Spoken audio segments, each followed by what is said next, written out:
Okay, the Toronto Maple Leafs now. What's next? Fire or not the staff? Who is out or who is not out? And Marco, can wait to hear from you. What do you think? Yeah, like, well, whatever is going to happen, it's going to happen fast, I think, right? Because you can't, like we saw when Bergevin was kind of a sitting duck GM, some of the terrible decisions that were made there, like signing Hoffman, they're just some really bad things, the Armia extension, like, so if ownership, is smart, they're going to rectify this quick, right? Because you can't have a GM that is a lame duck GM. You can't be making organizational decisions if you're not really there for the long haul.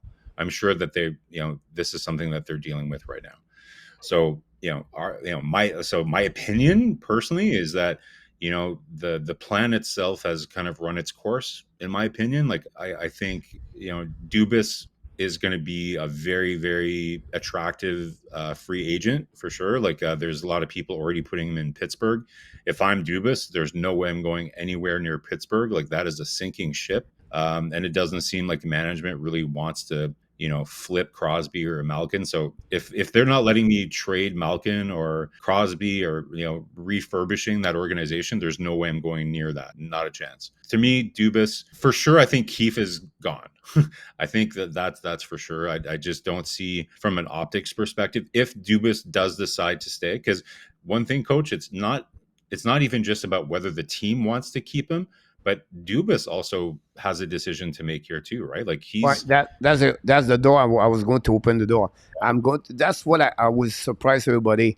The Toronto is not going to fire Zubas. Zubas is going to yeah. leave by himself. That's what I want to bring here this morning because I think about this. If you really, really go deep, Dubas is considered one of the top best GM in NHL. If he get fired tomorrow morning, he's going to have a Oh, phone call from many teams who would like to get a Carl Dubas as the general manager and their team. So you can complain oh, about what he did, but again, it's not always perfect, right? But again, I think for me, Zubas is considered one of the best in a GM. But I think Zubas, if he want to live, he want to go Calgary or he want to go Pittsburgh, he have everything.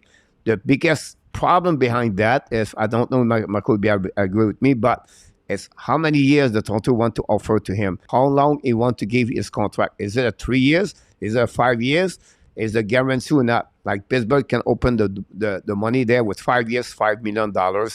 listen, like, let's take a step back. If there's anybody that's failed, it's not Keefe, right? Like, he's been adapted. Like, he's adapted throughout the whole thing, right? Like, he had a blueprint, several years ago. He wanted to try skill all the way up and down the lineup. Okay. And, he tried that. He tried a couple different versions of that, but then he pivoted. Then he's like, okay, what? We need more experience and we need more grit. So to me, what I look for in somebody like a manager or somebody, any employee that would be working for me is adaptability.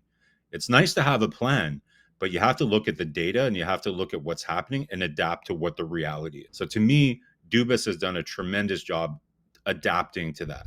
Look at how resourceful he's been with the goaltending situation, right? Like, to me, he's not the guy that's failed. You could argue maybe Sheldon Keefe has failed, but again, when it comes to playoffs, Coach, X and O's are only really a very small percentage of it.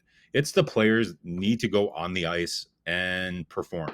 That's really all it comes down to. So if there's anybody that's failed, it's the player. It's as simple as that. If I'm a Toronto fan, I absolutely want Shanahan is what he is. I don't know how much value he brings to what Dubas does, but assuming that's a good relationship and that's working well, fine. Leave Shanahan and Dubas there.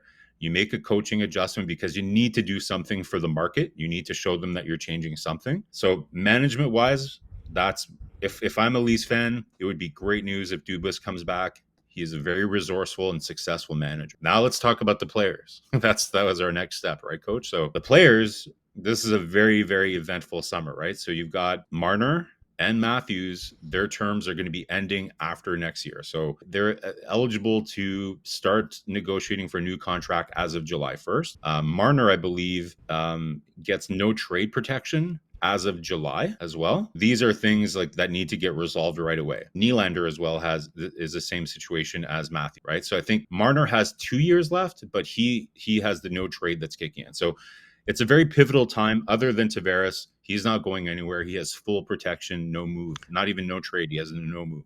right? Look what Julien Brisebois did last year. With He said with McDonough. Red McDonough, he said, look, we need to trade you now. I know you have no clothes, but we need to trade you. We have no choice. We need to go left and right. We have to do something. If I Where do you was want to go? Dubas right now, I would go with Tavares. I said, look, he said, what, 2 more years, 3 more years, I believe, Tavares, $11 million. I know you have no clothes, but we need to trade you. That's what we are right now. He needs Dubas now to have a hard decision. That's the only way if he wants to stay with Toronto. He need now to be a hard decision. He's really close with the people. Like Keith has been his coach since his junior. If you follow Yeah. Keith, talk Yeah. about the Marlins, talk about junior, talk about NHL. He's only been the only coach he worked with. Yeah. So for me, if I was Dubas, I would go with the captain. I would say, look, we need to do something here. We have no choice right now. I understand your contract return that. But I think that's something possible. Brisebois did it, and I think he can do it too with Tavares. This is the biggest thing I think compared for two other players. They need to trade Tavares. So I listen, great point, great parallel for sure. I just don't see and there's some parallels there, right? Like between Dubas, his loyalty and kind of Bergevin era, right? Like very loyal guy. He's stuck with his core four and with his coach, but listen, like you can't make the same mistakes that like Bergevin made. Coach, that I don't agree with the move here. To me, Matthews is the guy that I think you move out of all the four players that you're looking at. To me, he's the even though he had a playoff point streak of I think of like 10 games, to me, just from that eye test perspective, he's just never really brought it in the playoffs. Like you look at what McDavid does, like how he's elevating his game right now against Las Vegas. You look at what Draisaitl is doing, and McKinnon. Like I've never seen him elevate his game in the playoffs like that, not once. And it's been 7 years. Right. So McKinnon, you can say what you want. Like, yeah, Colorado, it took them a while to break through. Tampa Bay, it took them a while to break through. But the players themselves, like McKinnon, I think he was like number 4 all time in points per game in playoffs, even though Colorado hadn't won a cup yet. His performance though was amazing. So to me, Matthews is the guy. Like I just don't. To me, they need a little bit more flexibility in what they can do. Like they need to get another elite D man. Morgan Riley absolutely stepped up and had a great playoff. I found like after a really tough regular season, Morgan Riley was for sure their best defenseman. But they need another guy on defense. One I would say to you, they need to move again about money wise, right? I think for me, it's time right now to split with DJ Brody. I think Brody right now is at $5 million, 32 years old. He has 1 more year to go. And I think for what he bring on the table is not good enough $5 million. I think they need another defenseman, for my opinion, about that. But again, if you trade Matthews, right, who is the center for Toronto and who scored 40 goals per year as a center? For me, I know people don't like my pick. Did Florida trade Huberdeau? Yeah. Toronto need to trade Marner. You cannot find a center in NHL at 6'4" can score 40 goals in NHL. I don't care if he's 6'4". But look who he does a playoff. Look about what happened with Barkov. Barkov the score. Yeah, no, I know. But the player around him make the flip independent. So for me, and again, I don't have no clue who you get in return. I don't, you know what I mean? But my only concern is about if you trade Matthew, you have no center can pick up his place. You have no centers. How can you say you have no centers? You've got John Tavares. You re-sign Ryan O'Reilly. He's going to take a discount. So there's your third line center. So I agree. You have to go and get another 1A, 1B center to play. You don't need a 40, 50 goal center necessarily. Like, yes, you have to replace those goals, but you don't need I don't understand. To me, goal scorers traditionally are more wingers and centers are more facilitators, right? It's pretty rare. Like you have Stamkos in the past that's been primarily a goal scorer as a center, but you're right. Matthews is a very unique breed, like a 50, 60 goal center is not something that you see all the time. But I'm not worried about that necessarily.